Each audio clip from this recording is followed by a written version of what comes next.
ba maganda yung cellphone ko? Pag may kagat ba ng mansanas yung cellphone ko, doon ba nanggagaling yung true joy ko? Ayan. Our true joy is only found in Jesus Christ. So kapag may relationship tayo kay Jesus Christ, meron tayong kapayapaan, no? May freedom, and meron tayong joy. And sa hapong ito, ayan, meron kong mag-share sa hapon na ito na mga young people, no? I-share nila kung ano yung mga journey nila, ayan, paano sila nakakonect sa Panginoon, at paano nila na-experience yung freedom, yung peace, and joy na nagmumula kay Lord. So, ito yung mga cell leader ninyo. So, tatawagin ko na ang mga cell leader ninyo. May tatlo kami nilagay dito na mag-share ng kanilang experience. So, magkakaroon tayo ng panel. Ayan, panel discussion. Magiging Chris, okay na muna tayo for today. Ayan, sige, pwede ba tayo maglagay ng tatlong apat na share dito? Ayan, pwede ko ba tawagin si Sister Elsa Patricio? For Ate Elsa nyo, Ate Joanna, Sister Joanna Arana, and Sister Roan Magbuya. Ayan, so meron silang mga i-share sa atin ngayong hapon. And makinig tayo sa kanilang mga paano sila nag-journey sa Panginoon. Ayan.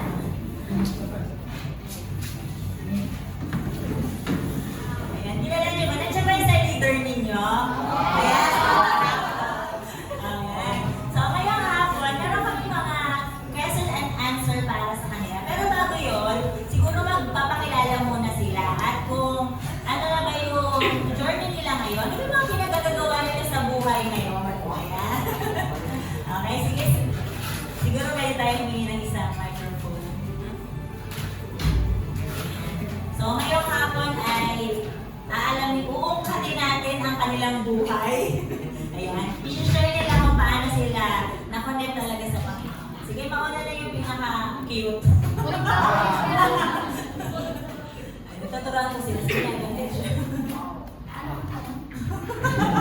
introduce na yung sarili mo and ano ka na ngayon? Nagtatrabaho ka na ba? Estudyante ka na ba? So, introduce nila yung sarili mo. Ano ang pinagagawa mo sa buhay? So, ayan. Good afternoon sa inyo lahat. And una sa lahat, gusto ko na mag-thank you sa presence ninyo na nandiyan kami. So, sana yung mga mapag-usapan namin ngayon ay magkaroon ng maging impactful sa life ninyo. So, yan. My name is Elsha May, but you can call me Elsha. And, ayun, graduate na ako last 2022 sa wakas, finally. Ayan, graduate ako sa NAIC. So, ngayon, unemployed ako. Pero I know, may magandang plano si Lord sa buhay ko and makikita niyo even soon. Ayan, so yun. Yun ang po, no? Unemployed po ako ngayon. Ayun po, hello po sa ating lahat. Ako po si Ate Roan. Ayun, you can call me Roan. Ate Roan. Ayun, graduate ako last 2023 and ayun, paras kami ni Ate. Unemployed ba? And ayun, kukunti lang kami mag-apply talaga. Ayan, sorry na po sa boses ko, wala po akong boses. Ayan, so I am Joanna. Ayan, so currently college student, charot. Hindi, so graduate ako and hindi ko nasasabihin ko anong year ako nag-graduate. So graduate na ako ng college and ngayon nag-work ako as a virtual assistant. Ayan, thank you kay Master. Ako kay Master yung... Ayan, medyo siya na-concert kasi ang career kaya ayan, so yan yung yung mga young people na mga professional na sila. So, ayun. Yan. And still waiting sila sa sa work nila. So, kakagraduate lang and waiting sila sa ibibigay ni Lord na work para sa kanila. No? So, meron ako mga set of question para sa kanila. And doon sa mga question na yon na i-share nila sa inyo, mga answer na i-share nila sa inyo, meron kayong matututunan, no? Sa journey bilang estudyante, bilang kabataan, kasi sila, mga cute, mga bagi, mukha lang silang teenager, pero nasa 20 plus na yan. Ayan. Huwag na tayo mag-age reveal, pero 20 plus na yan. bata ka tingnan. Ano? So siguro ang tanong natin is, what made you remain in the Lord? Yan. What made you remain in the Lord? Yan. Siyempre, di ba sa buhay natin ngayon bilang mga kabataan, maraming pressure. At marami nakaka-pressure sa paligid natin, marami nakaka-stress. Pero paano ba kayo nanatili sa presence talaga ng Panginoon? Ayun, thank you po sa Salute. And then, I'm kidding aside. So, ako, kanina ko pa po yung isip yun eh. Ano ba yung sorry. Ano ba yung nagpa-remain sa akin sa Lord? So, siguro nung una, kasi sa mga hindi nakakaalam, ako, bago ako nakarating dito sa church, broken ako. Hindi lang broken-hearted because of nakipag-break sa boyfriend, kundi broken-hearted sa family. Kasi,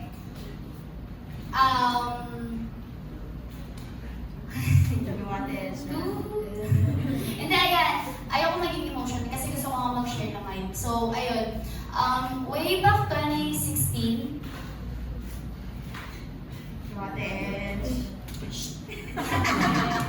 hindi, way back 2016, nawala yung mama ko. Tapos, nag-stop din ako sa pag-aaral. Lahat tayo dito, ayaw mag-stop sa pag-aaral. So, parang ang time na yun, sabi ko, Lord, mahuhuli na ba ako? Lord, katapusan naman ang buhay ko nun. Feeling ko na, tapos parang sinasabi pa nila, oh, i-break mo yung boyfriend mo kasi hindi yan good influence sa'yo, nakikita namin. Kilala namin yung lalaki na yan, ihiwalayin mo yan. Kasi kung hindi, pag-ihiwalayin talaga namin kayo. Tapos ayun, hanggang sa naghiwalay talaga kami. Tapos, umiyak-iyak ako noon, nag-walling pa ako, nag-sabi ko, bakit? Hindi, legit yun, nakita ni Johan yun, na nag-walling-walling ako, na nakita ko na may girl na si Guy. So, ayun, yun nga, nabuking na ako dito. Ba yan? Well, parang gusto ko lang sabihin na at the age of 18, nag-boyfriend ako nun kasi akala ko, siya na, akala ko nun parang kapag 18 years old ka, tama na yung mga ginagawa mo. Pero hindi pala. I'm too emotional during that time. Tapos, broken ako as in yung kataran kanina, diba? As in, broken ako into pieces. As in, parang pakiramdam ko, binagsakan talaga ako ng langit at lupa. Pero, nung time na yon, masaya pa rin ako kasi andun yung heart ko na parang sinip ko si Lord. Andun yung heart ko na parang uhaw na uhaw ako nun sa mga salita ni Lord. Tapos, nung natin yung time na tinanong ako ng pinsan ko, si Ate Lolit, sabi niya sa akin, May, gusto mo mag-aral? Sabi ko, yes po. O kung gusto mo mag-aral, mag-working student ka, dito ka sa amin sa Manila. Pero sumama ako sa kanya, sabi ko, sige, susama po ako dyan, mag-aaral ako, magtatrabaho ako. Pero thank God pa din po na parang andun pa rin po yung heart ko na kahit na nasa Manila na ako, naghanap po ako ng simbahan. And kakahanap ko ng simbahan, bigla may napuntahan akong simbahan na parang binuhusan ako ng kasi, ang tawag dito na binaptize ako. Parang tinanong lang ako ngayon, gusto mo ba tanggapin si Lord sa yun? Tapos sabi ko, yes po. Tapos binaptize agad ako. Parang masyado akong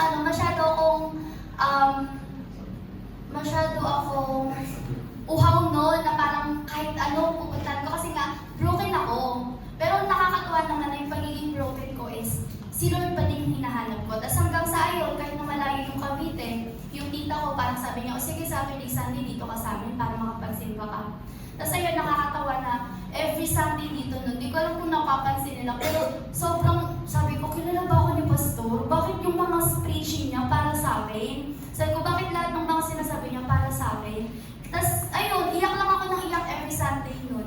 Tapos ayun, ang suot ko ngayon, kung pagsusumahin, to make the long story short, kaya ako nag-remain sa Lord kasi I feel welcome. Kahit na broken ako, kahit na pakiramdam ko, binagsakan ako ng langit at lupa. Parang nakahanap ako ng church kung saan, pakiramdam ko welcome ako, kaya nagstay ako dito. Kaya nagstay ako kay Lord.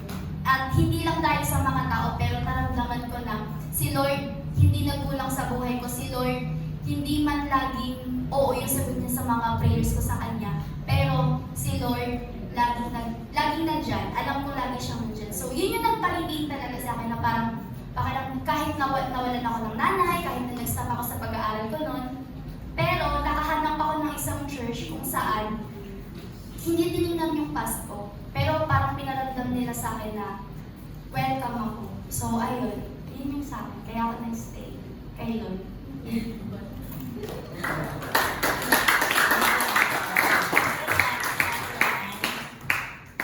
Since dito ka lumaki, ikwento mo. O paano ka namutpad pa dito sa church? May paano ka nag-remake kay Lord? Siguro po yung parang pinakauna talagang tumatak sa akin.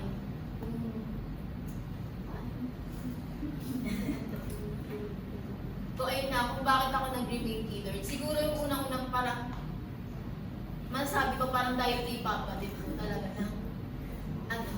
Kasi parang hindi niya po kami talaga hinayaan po nun na hindi talaga kami magsimba po, gano'n. Na pag sinabi namin, tinatamad kayo magsimba, gano'n. Magagaling po yun sa amin. Sabi, ano gagawin mo dito sa bahay? Matutulog.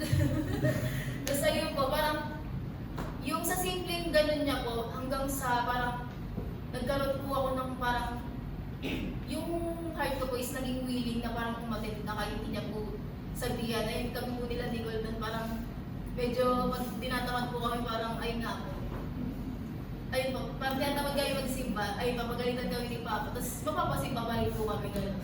Kaya ayun po, parang naging help din po siya sa amin na si Papa din po talaga yung unang naging Christian sa family po. Ayun, kapag gano'n, parang ayun po, nahihila niya din po kami sa church. And ayun, parang habang tumatagal po, parang ayun na po, parang laking Sunday school po kasi ako sa Bible study po. Ayun po, si Pastor po yung isang naging teacher ko din po doon. So ayun po, parang habang parang bata ka pa, parang marami ka nalilinig na Bible stories, gano'n. And noong una parang hindi pa siya gano'n tumatatak sa akin doon. And parang hindi ko pa binibigyan ng halaga yung mga words sa akin ni Lord. And kasi nga parang bata ka pa, parang more on story lang ng Bible yung madalas talaga na i-share doon. And ayun na, habang lumalaki kami, syempre mas ayun, parang nag-i-improve na yung mga words sa ni God. And ayun na, through our leaders din na sila yung nag-help sa amin to relate din. Kasi ayun nga, parang siguro, kasi di ba hindi naman madaling maging Christian din talaga. And ayun, hindi naman palaging, ayun, malakas kami, gano'n, or malakas ka. Dumadating ka din talaga sa point na parang sa kainaan mo. And ayun, naranasan ko din yun, di ba, napipil din natin yun, na minsan parang, yung parang tamad na tamad ka sa buhay, gano'n. And parang, minsan parang tinatamad ka na din mag-church, gano'n. And parang isa din sa parang tinuro sa akin ni Lord is yung sa pagdi-devotion din talaga na sobrang halaga sa life natin kasi dito tayo pinipig ni Lord ng mga word na kailangan natin marinig mula sa Kanya. So, ayun din talaga. And ayun nga, yung mga leaders natin na sila din yung nag-encourage at nag-motivate sa atin. Kasi nga, ayun, hindi tayo laging motivated talaga. And ayun, ginawa silang instrument ni Lord to, ayun na, to encourage us.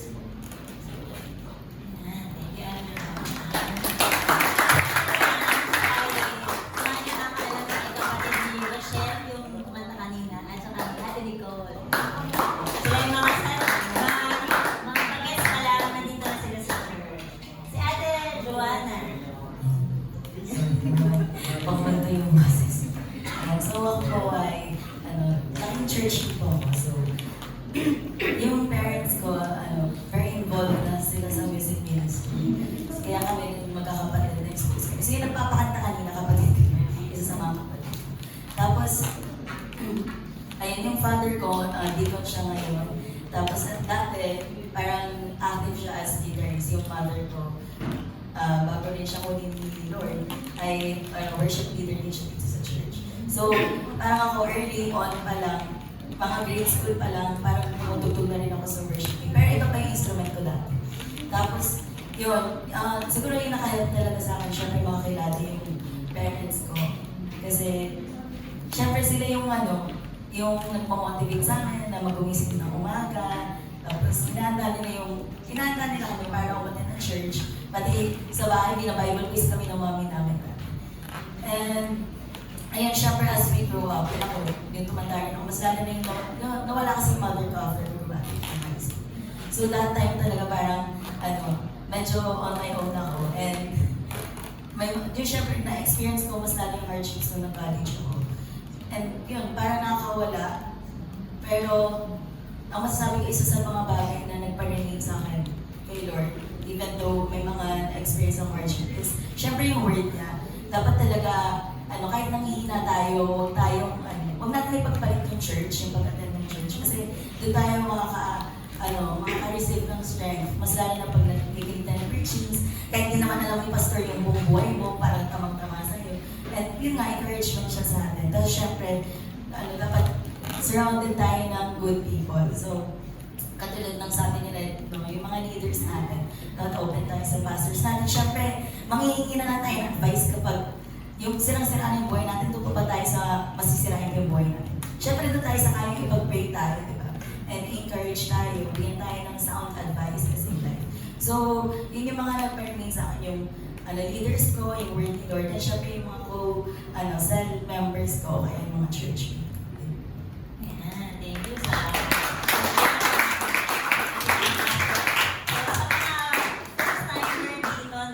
magpasalamat kayo doon sa nag-invite sa inyo kasi dinala kayo nila sa right place. Kasi maybe ngayong araw na to, pwede nasa mall kayo, no? Pwede na kung nasaan kayo ngayon, pero dinala kayo dito kasi gusto nila makonect kayo sa Panginoon, no? Ayan. So next question siguro, taas ako na ng mga estudyante, taas ang mga student, ayan, meron mag-share sa kanila, isa sa kanila na paano sila lumaban kung sila ay estudyante. So actually working student siya. So, si Ate Elsa siguro i-share niya yung journey niya nung siya estudyante pa, na siya ay nagsiserve, kasi nagsiserve na siya dito sa church na, napakita ka na ba nun? Sunday school teacher ka palang during that. Basta sa media, nag-involve din na rin sa media. So i-share niya kung paano siya binless din talaga ng Panginoon. No? So Ate Elsa, share mo naman yung journey mo nung during na nag-aaral ka and while serving the Lord. Thank you po. Pero wala nang iiyak. Ayan, so thank you po sa opportunity para ma-share ito sa kanila. Ayun, siguro nga po kaya din talaga inaalam ni Lord na may experience natin talaga yung mga bagay-bagay kasi alam ni Lord na sooner or later magiging testimony ka sa buhay ng ibang tao. So ayan po, pinakita ng Lord yung katakilaan sa life ko kasi yun nga, na-share ko kanina. Nung nawalan ako ng nanay, pumunta ako sa Manila, tinulungan ako ng mga kamag-anak ko, and then nag-work ako, tapos nag-aaral. Kaya ako napunta sa NAI kasi ang alam ko lang trabaho nun at ang alam kong pasok sa time ko is si McDo. So super thankful ako kay McDo. So ayun, kaya ako nasa NAI, may McDo doon ako nag-work. Ang naging routine ko dati, pasok ako ng McDo, 4 hours lang yun kasi nga kapag working student ka, okay lang sa kanila yung 4 hours. Kasi di ba 8 hours pasok, so pasok ng isang normal employee. Pero kapag working student ka, pwede ka mag-request ng 4 to 6 hours. So yun, 4 hours ako nag-work sa McDo, tapos after ko doon, didiretso ako ng school. Tapos naalala ko doon, may time doon, pastora, na parang encounter dito, parang ang hype ko talaga ng kay Lord. Parang kahit sabi ko pagod na pagod ako, gusto kong pumunta ng encounter. May time po na pumunta ako ng encounter kasi agape night po namin dito na. So ayun, parang yung part lang na yun, parang gusto ko lang i-share na parang yung strength talaga, hindi mo mararamdaman yung pagod mo kapag gusto mo yung ginagawa mo, kapag masaya ka sa ginagawa mo. So ang gusto kong i-impart sa inyo ngayon, kahit na nag-aaral kayo, kahit na may iba kayong mga sideline, dapat andun pa din yung time ninyo, dapat alam nyo pa rin kung paano siya i-manage. Kasi alam nyo ba, kahit na ako lang yung nagpaaral sa sarili ko nun, masasabi ko na hindi ako pinabayaan ng Lord. Masasabi ko na lahat ng kailangan ko, hindi man sobra, pero pero lahat ng kailangan ko, si Lord yung nagbigay. So ngayon, pag nag-usap-usap kami kami tatlo nila, ako, si Nel, si Yuri, pag nag-usap-usap kami minsan sa bahay, parang sinasabi namin, ate no, grabe no, iba yung life natin sa life natin ngayon. Iba yung life natin dati sa life natin ngayon. Kasi yung life po namin dati, parang yun nga, hindi kami ganun kalapit kay Lord, yung parang Zimbabwe ako noon. Alam niyo yung Zimbabwe? Zimbabwe? Si Simba uuwi. Zimbabwe. So, ayun, ganun lang ginagawa ko noon. So, yun nga. Saan ako? Yung sa Zimbabwe. Yun nga, parang napansin ng mga kapatid ko na parang ate, layo ng life natin dati sa life natin ngayon. Nasabi ko, oo nga, totoo nga. Dati parang kailangan yung ulam namin tig-iisang, sa longganisa ito tig-iisang longganisa lang kami. Pero ngayon parang kahit na anong gusto namin ulam, pag halimbawa nag-crave kami ng Jollibee, pwede kami bumili ng Jollibee, o di kaya pag nag-crave kami ng isang ulam, ay, ba't Jollibee pinunto ko? Hindi, yun lang po, parang gusto ko nang ipakita sa kanila na si Lord kumikilos talaga sa life natin. Parang minsan hindi natin ma-experience na oo nga kumikilos si Lord kasi parang ang tinitingnan natin yung sitwasyon talaga natin ngayon. Pero kung titingnan mo yung dati mong buhay sa buhay mo ngayon dahil sumunod ka kay Lord, ang layo. Masasabi ko rin na ang laki ng impact ni Lord sa life ko kasi siguro kung wala ako dito ngayon, siguro kung nasa Nueva Ecija ako, baka may anak na rin ako ngayon. Pero dahil mabuti ang Lord sa life ko, inilayo niya ako nung bata pa lang ako sa maling tao. Tandaan nyo kapag 18 years old kayo, hindi lahat ng nararamdaman natin totoo. Hindi lahat ng pakiramdam natin na parang, kinikilig ako sa kanya. Hindi, mahal niya ako kasi sabi niya ako lang daw yung mahal niya. No. Pwedeng infatuation lang natin siya. So, I really encourage everyone here na mag-aral muna or ipag-pray ninyo yung taong gusto ninyo. Ipag-pray ninyo yung taong gusto ninyo. Kasi if siya naman talaga ibibigay ni Lord, ibibigay siya ni Lord. Ayan, ipag-pray natin. Ayan. So, ayun, basta, Pastor, masasabi ko na yung journey ko as a working student at the same time nagsiserve kay Lord. Parang masasabi ko po na worth it. Kasi never akong pinabayaan ni Lord. Simula sa pinaka-mababa hanggang sa pagkaman ko po. Hindi ko sinasabing I'm successful right now, pero masasabi ko masaya ako at may contentment. Tsaka yung sinasabi ko kanina na absolute joy, meron po sa heart ko yun ngayon. Yung joy na parang hindi lang, dahil napagod ka, hindi ka na masaya. Yung kahit pagod ka, masaya ka pa din. So, ganun po yung nararamdaman ko ngayon. So, ayun, thankful po ako sa guidance ni Lord sa akin sa journey ko as a working student hanggang sa nagka-work na po ako. Pero ngayon, atin po ito kayo. And thank you, Ate Esha, sa pag-share mo ng iyong story na talagang yung blessing ni Lord magpo-flow yan sa mga taong obedient sa Kanya. Ganyan ba? Ang blessing ni Lord magpo-flow sa mga faithful sa Panginoon. So kung gusto natin i-bless tayo ni Lord, let's be faithful sa Lord. No? Let's connect sa Panginoon. Yan. So, sa ating pong last question, yan. So, dito naman sa last question na natin. Okay. Sa spiritual journey ninyo, na, sa spiritual journey ninyo, why it is important to have a spiritual leader? Yung spiritual leader po na tinutukoy natin, it is our cell leader. Ayan. Pwede ba tigunin niyo yung cell leader nyo? Ayan. Ayan. Thankful ba kayo sa cell leader ninyo? Ayan. Love na love niyo ba yung cell leader nyo? Oo. Ayan. Very good. Ayan. So, bakit mahalaga yung role ng ating spiritual leader, yung cell leader natin, our pastor, yung nag-share kanina dito, no? Yung role nila sa life natin. Bakit yun importante? No? So, isi-share nila yung kanilang journey bilang mga disciple at sila ngayon ay mga cell leader na rin. So, silang tatlo ay mga cell leader, may mga inaalagaan na rin silang disciple. So, paano nila nakita na importante talaga yung role ng kanilang leader sa buhay? Siguro ano muna? Sino muna? Ano Rohan? Yung sa akin na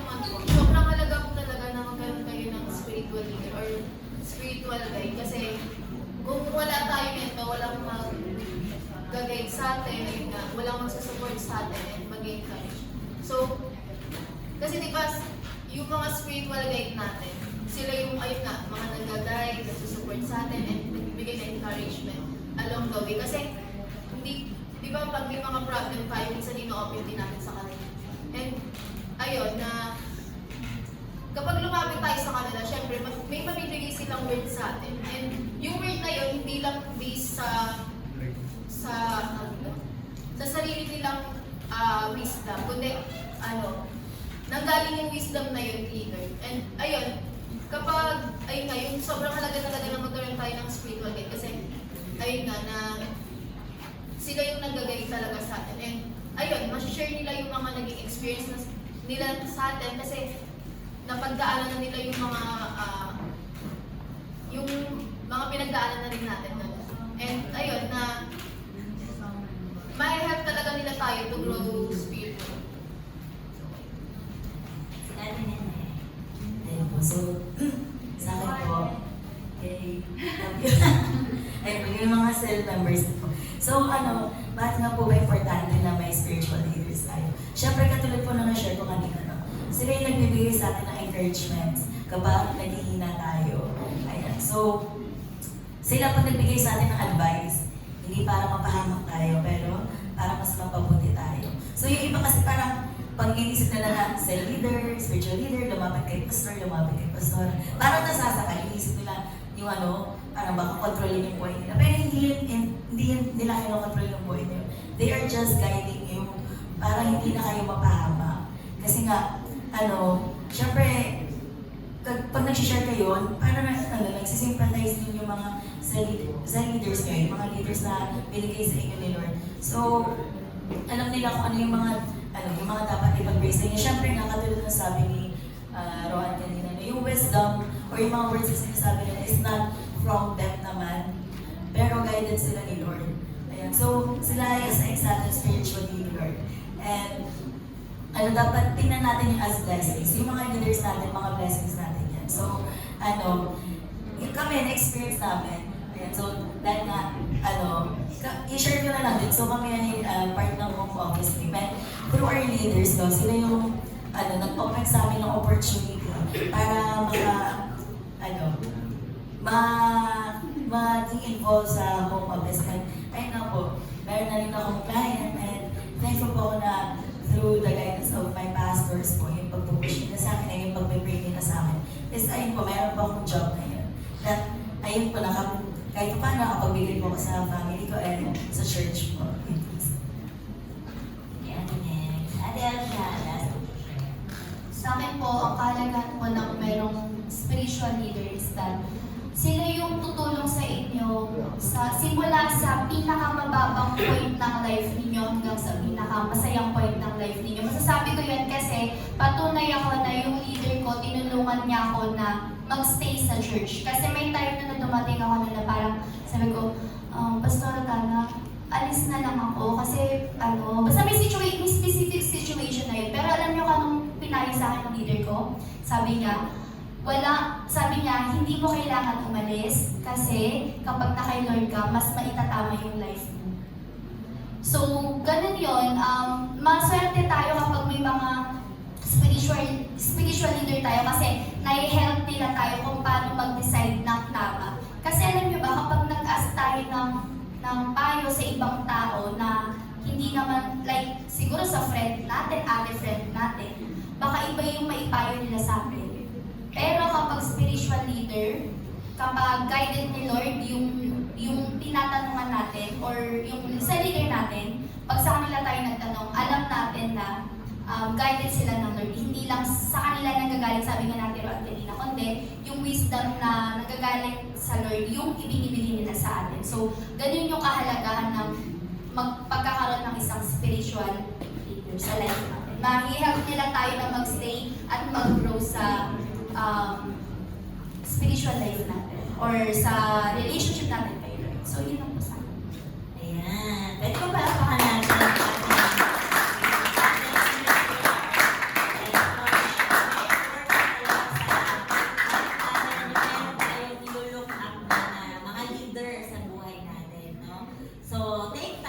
take your cell leader, your pastor later, dahil malaki ang role nila and wala kayo dito hindi kayo ginaide nila, no? So, I encourage everyone na patuloy kayo mag-participate sa cell group. Ayan, doon tayo kasi mag-grow. And allow your cell leader na magbigay ng advice sa inyo. Kasi yung mga cell leader ninyo, hindi naman kayo ating pastor, hindi nila tayo ipapahamak, no? Dadalhin nila tayo doon sa mas magiging maayos yung life natin. Kasi sabi nga kanina, feeling kasi natin pagkakausapin tayo, parang lagi akong kukurik, lagi akong sasabihan, hindi ganon, no? Mas lalo tayo tumito. Kung gusto nyo tumino, I believe naman gusto nyo tumino. Yes. Yes! Ayun. Lagi kayo ask kayo ng prayer pag may pinagdadaanan kayo. Even yan sa school, kahit sa lab line kasi yan, yung mga disciple na yan. Yung tatlo sa likod, yun, mga cell member ko din yan. Talagang dumaan yan mga yagit pa lang yan, talagang handle ko na yung mga sipunin pa sila. Nasasubaybayan ko yung journey nila. Kaya tingnan nyo yung mga natin ngayon talagang they are serving the Lord faithfully sa buhay nila. Nakikita natin yung nagpo-flow yung blessing ni Lord. Sabi nga kanina, malayo-malayo na yung life nila before sa life nila ngayon. So, mamaya, have your cell leader, take your cell leader, i-message yung cell leader kung wala siya dito. Masalamat kayo sa... At pag nag-message si cell leader, pag may cell group, pag nagsabi si cell leader, mga anak, may celebrate tayo ng alas 3, see you ha. Huwag ka naman darating ng alas 6, o kaya cell leader darating po ako. Ayan. Alam ka naman lang yung mga cell leader ninyo. And yung ating pastor, no? So marami ba kayo natutunan sa journey ng ating mga ate? Okay, so thank you sa ating mga banner.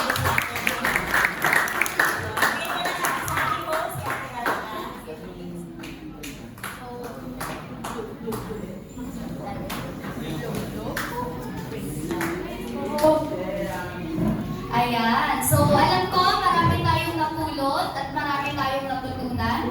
Sana yung mga napulot at natutunan natin ay itatabi natin. And gagawin natin na baon natin yun and i-help natin yung sarili natin para magkaroon ng application sa life natin. So, ayan. Bago pa matapos yung event natin na to, meron pa tayong isang pag-games. At ililid tayo